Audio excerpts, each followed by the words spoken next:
Hello everyone, welcome to lecture on digital logic design. The topic of today's lecture is sequential logic. Uh, Here is the diagram, but let me first talk about another kind of logic, which is called combinational logic. So mainly, normally two types of logics are used in digital logic design. One is combinational logic and the other is sequential logic. In combinational logic, there is a combinational circuit, which is a set of logic gates. It gets input and it produces output. This input can be an n-bit input and the outputs can be an m-bit output.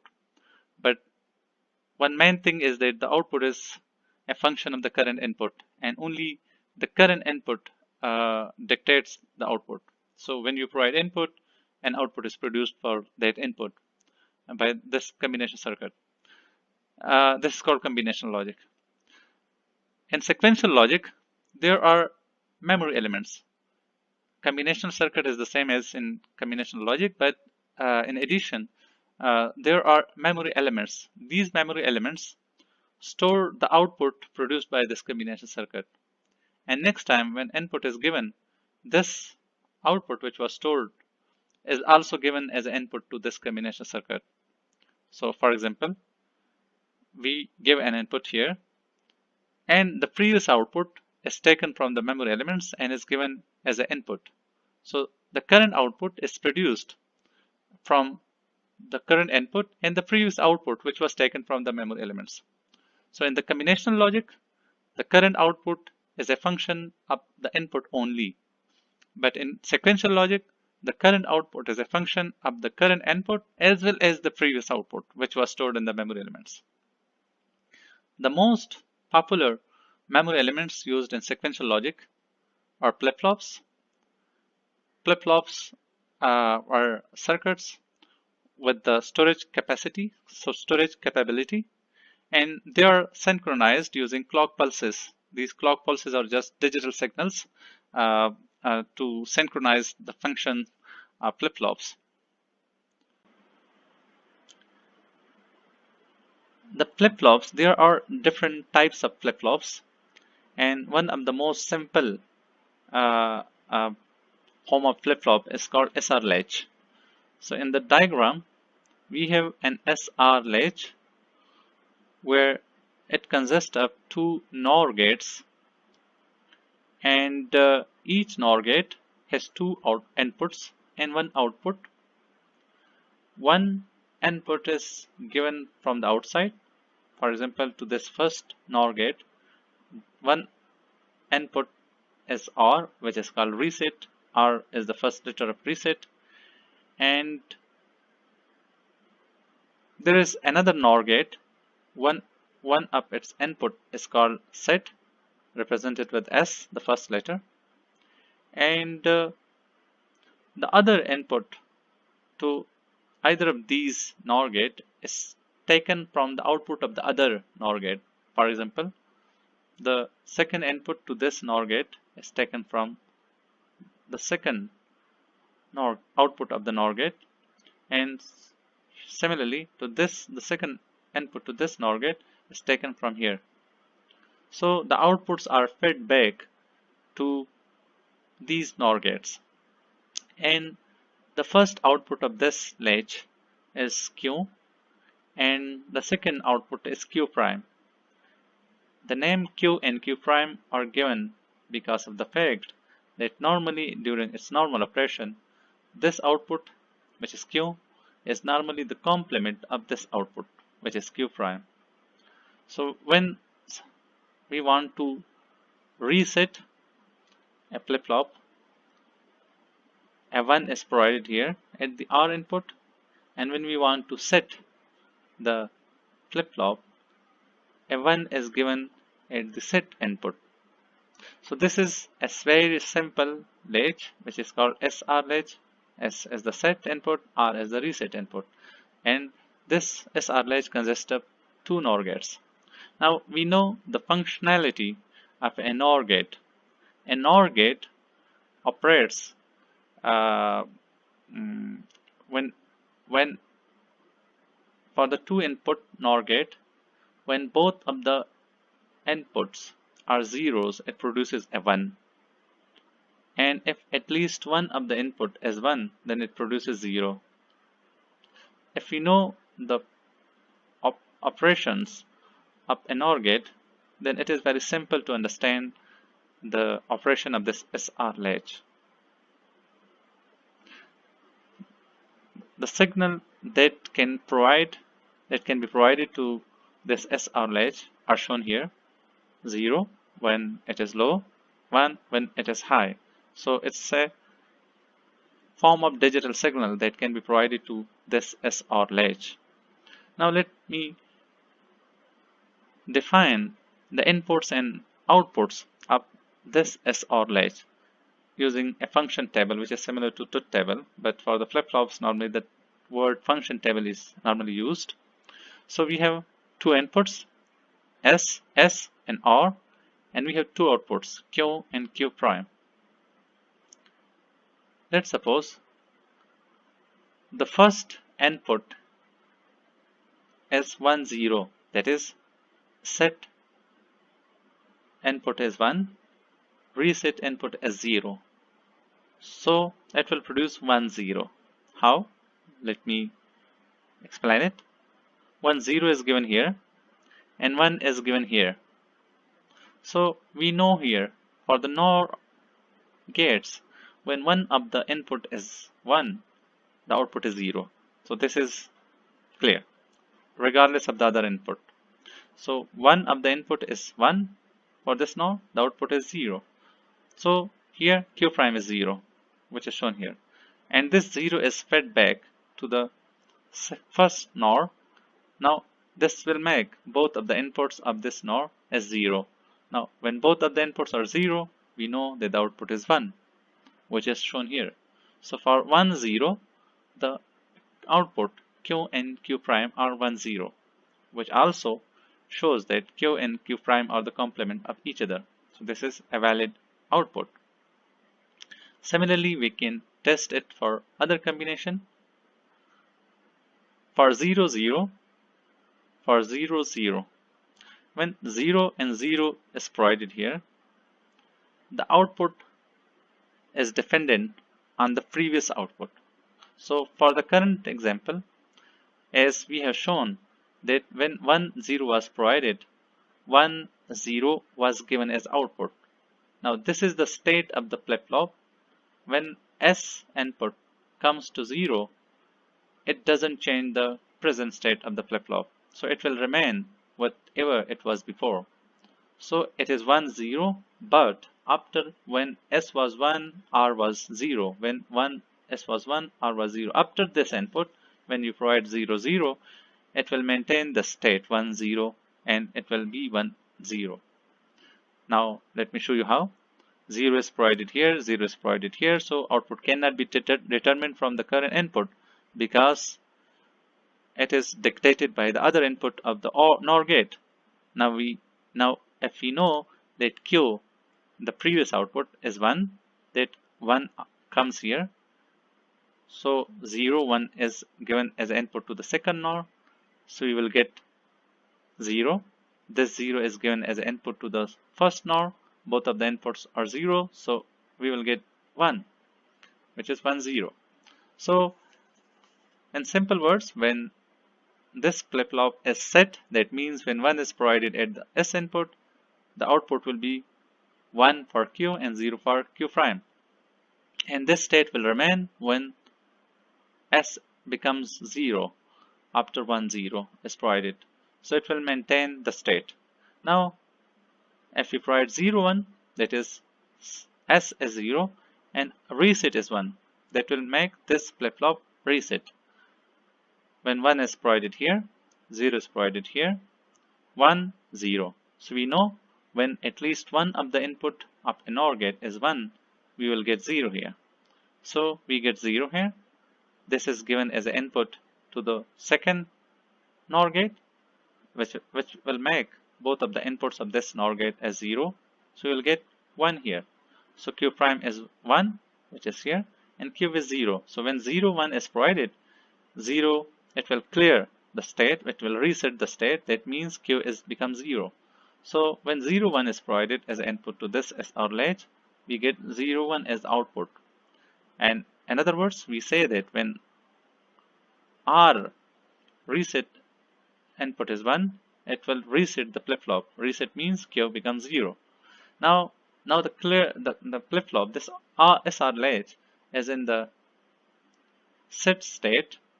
If we revert the value of R back to 0, S is already 0 and we revert back it to 0, the R 0, it will maintain the previous state, which is 0, 1. Let me show you.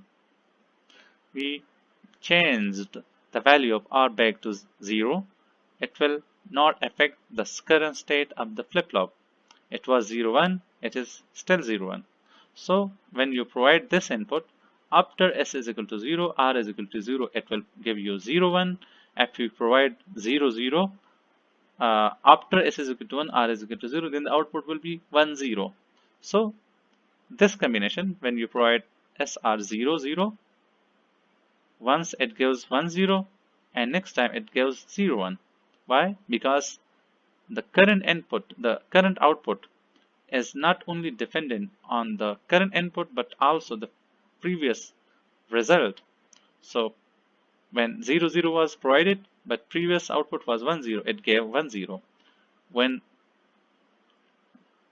0, 0 was provided, we got 0, 1 instead of 1, 0. Why? Because the previous state was different. So it is important. And if we provide 1, 1, then 1 is given here, 1 is given here. Both of the NOR gates gets at least 1. We know that we will get 0, 0 for both of the outputs without looking into the other inputs of the NOR gate. So when 1, 1 is provided, each NOR gate gets at least 1, 1. So the output is 0 without waiting or checking the other inputs of the NOR. So when 1, 1 is provided, we get 0, 0. Now, due to the fact that 0, 0 are not the complement of each other, Q is not the complement of Q prime. We call this state as forbidden state, and this is a not valid state. We will talk about we will see and talk about forbidden states in coming lecture, and also you will see forbidden state in other latches as well. Okay, so flip-flop can also be, SR latch can also be implemented with NAND gate. This is an example where we have two NAND gates, the same. One of the input of the NAND gate is from the outside, which is the first one, an input is called set, represented with S. The one of the input for the second NAND gate is reset, which is represented with R, and similar to SR latch with NOR gate, we have one output Q and the other is Q prime. Okay, so now let me show you how the outputs are produced when different combinations of the input are given. But for that, remember that NAND gate operates differently than NOR gate. In NAND gate, when one of the input is 0, it will produce 1. When all of the inputs are 1, it will produce 0. It is the opposite of NOR gate. So if we know this fact or the operation of the NAND gate, it is quite easy to understand how SR latch function implemented with NAND gate. Let me show you that using the table for the SR latch implemented with NAND gate. We have two inputs, S and R, and we have two outputs, Q and Q prime. If Q, the value of Q is the complement of Q prime, then this is a valid state. If they are not the complement of each other, then they are invalid state or indeterminate. So let me begin with this input 1, 0. If S is 1, R is 0, then 1 is given here, 0 is given here. So we know NAND gate can produce the result when one of the input is 0. So we know the value is 1 because it is 0. So AND gate will produce 0 and the inverter will make it 1. So Q prime is 1. So we know Q prime is 1. And The other NAND gate, when it gets 1, output cannot be determined from this single input 1. So it gets the other input from Q prime, which has become 1. So 1, 1, so it becomes 0. So Q is 0. When 1, 0 is provided at the input of this latch, 0, 1 is produced at the output. Q is 0 and Q prime is 1. Now this is valid state because Q and Q prime are the complement of each other. Now one more thing about this combination. Look, when we provided 0 at the R input, we got 0 at the Q output. Now when Q is in the value of Q is 0, this is called set, reset. When the value of Q is 1, this is called set. So if we want to reset flip-flop, then we have to provide 0 at the OR input. So providing 0 at the R input will reset the flip-flop. Now let's try for the other input. When 1, 0 is provided, we get 0, 1 at the output. And when 1, 1 is provided at the input, what we got? 1 is provided here, 1 is provided here. So both of the NAND gate gets 1, but we cannot determine the outputs only by looking into these single bit input 1, 1. We have to look for the other inputs which are taken from here, and they can be different. For example, if they are 0, 1, because we apply 1, 1 after 1, 0 was applied, so we know that the previous output is 0, 1. So 0 is here, 1 is here. So 0 is here, that is provided here. This will make this Q prime 1. This one is provided here. This will make this output is 0. So when 1, 1 is provided, if the previous output is 0, 1, we get 0, 1. That means when 1, 1 is provided, it will not change the current state of the flip-flop. It was 0, 1 and it is again 0, 1. So after S is equal to 1, R is equal to 0, by providing 1, 1, we will get 0, 1. But next time when we provide 1, 1, if the output is different, we will get a different output. So flip-flops not only the output not only depend on the current input, but also the previous output, which is the main feature of a sequential logic. Let me try other input combination. If we provide 0, 1, that is R is 1, 0, S is 0. So when this input is provided, these two NAND gates get 0 and the other gets 1. So we know a NAND gate, we can produce its output only by looking into this one single input because it is a NAND gate. So Q is 1. Q is 1. Now this 1 is given here. So we get 1 and the other output, the other input to this second NAND gate is 1. We get 0 here. So Q 0, Q prime is 0. So when 0, 1 is provided, we get 1, 0. We can look to this input combination like this. We provided 0 at the S input. So providing 0 at the S input and SR latch with NAND gate will set the latch. By setting, we mean that it will change the Q output to 1.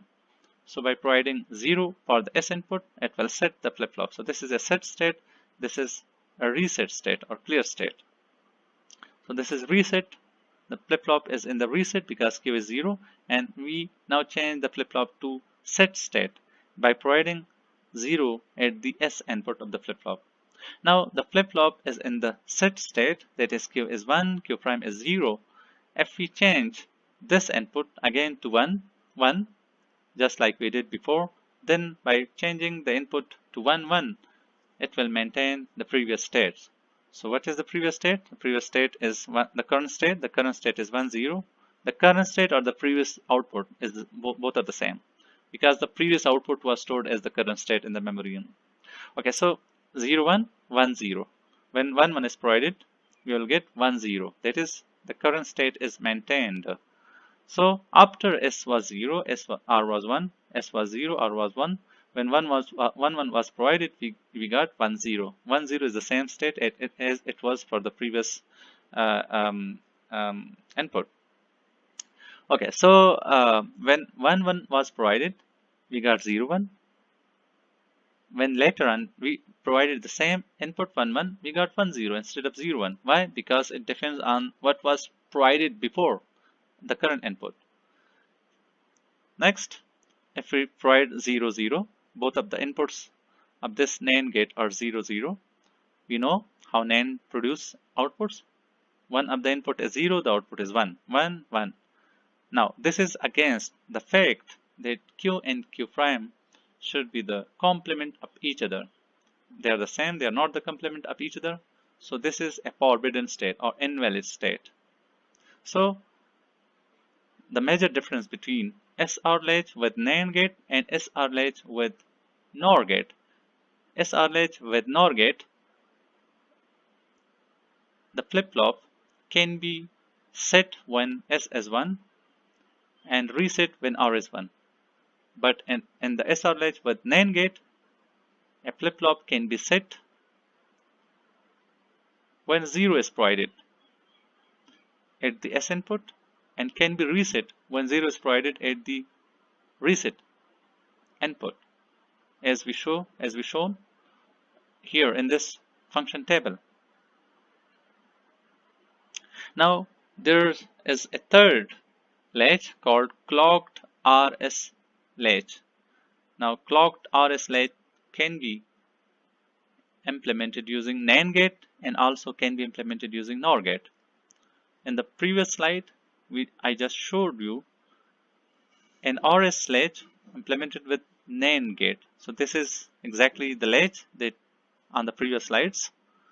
But each of these inputs are connected through a NAND gate, an additional NAND gate, and an input called the clock is given as input to these two additional NAND gates, and S and R are also given as the second input to these NAND gates, and the output here and here is given to the first level of NAND gates. So this part is exactly the SR latch implemented with NAND gate, but this part is for clocking or controlling this RS latch with NAND gate. So to understand its functionality, we provide input here, and also we examine the S and R inputs as well. Now whatever the outputs are produced here, the rest is the same as we learned in the RS latch with NAND gate. For comparing, I will also show you the function table of the SR latch with implemented with NAND gate. So we have here the function table for this part is given here. Now we can calculate or define the function table for clocked RS latch, but this table will help you. Okay, so let's start. If enable or clock is 0, we get at least one input to these two NAND gates, and what we get, it is 0, so we get 1 1 here. Now when 0 is provided, so when 0 is provided here, we get 1 and 1 here. So when 1 1 is got here, 1 1, as we know, does not change the current state of the flip-flop. So whatever it has produced before the current input, it will be maintained, because we know 1 1 doesn't change. It was the state was 0 1, and when 1 1 was provided, it is again 0 1. When 1 1 was provided, the current state is 1 0. So when 1 1 was provided, it is 1 0. So when enable is 0, regardless of the other inputs, the output or the next state of Q, which is as a result of the current input, that is called the next state of Q, no change. Means whatever the previous output was, it remains the same.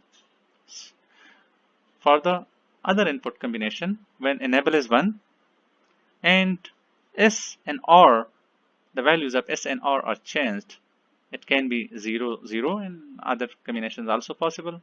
So let's assume S and R are 0, 0. Then again, the output will be no change. How? S and R are 0. We get 0 and 0 here. And we assume that enable is 1 because enable is 1. So one of the inputs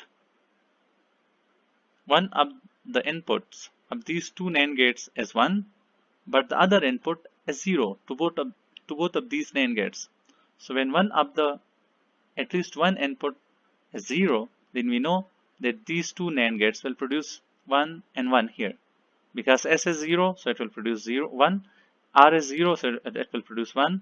So for the RS latch here, implemented with NAND gate, we get 1, 1. And again, from this table, we see 1, 1 will not change the output. So the previous output is maintained. Whatever it was produced before, it will be maintained.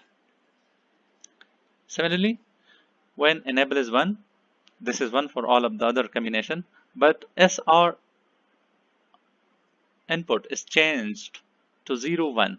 So S is 0, R is 1. So S is 0, we get 1 here. R is 1, and the other input is 1, so we get 0 here. Both of the inputs are 1, we get 0 here. S is 0, so we get 1 here. So 1, 0. S is 1, R is 0. S is 1, R is 0. S is 1, R is 0. So what we get? Q is equal to 0. This is what we have just learned. So Q is equal to 0, reset.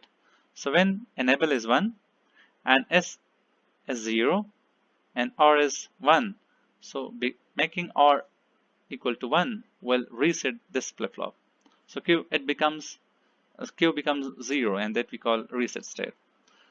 Similarly, when enable is 1 and SR input is 1, 0, then S is 1, R is 0, 1 is provided here, 0 is provided here, and this input is always 1. So when R is 0, S is 1, this input combination, S is 1 and this input is 1, so it will produce 0 here, and R is 0, so it will produce 1 here. So 0, 0 and 1, 0, 1, 0, 1. When this input is provided, we will get 1, 0. That is set state.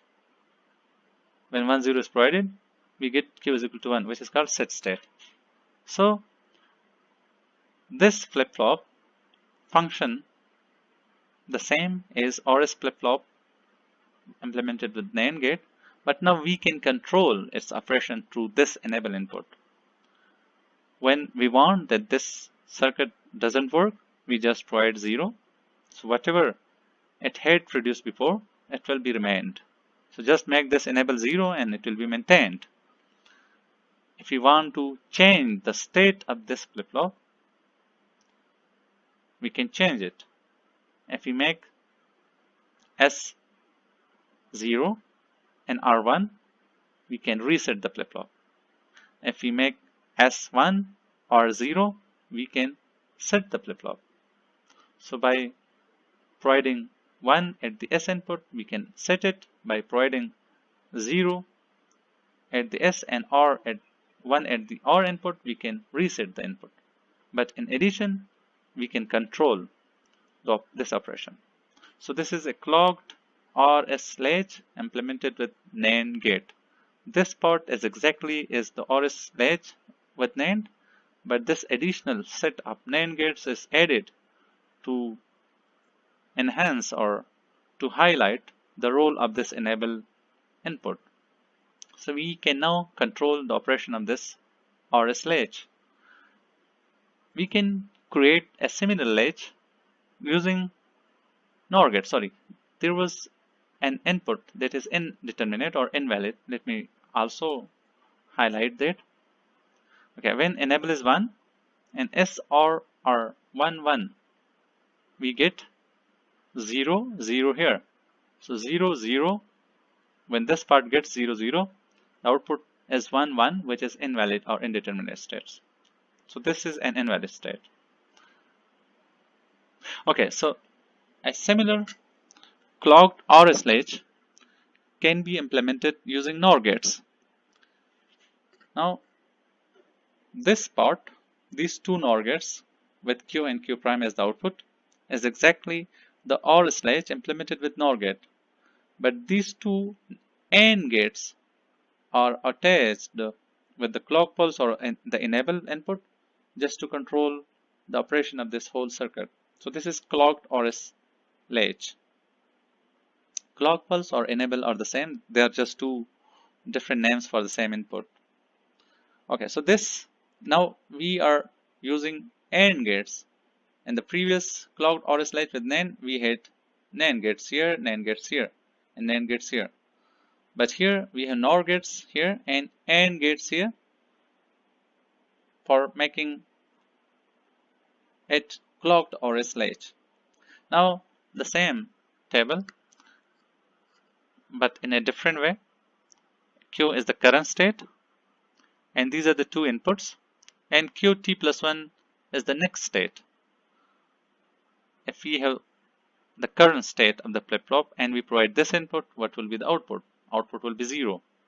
So that current output for the current input is called next state of the flip-flop, because that will be stored in the flip-flop. That will be the state of the flip-flop and will combine with the inputs given next time.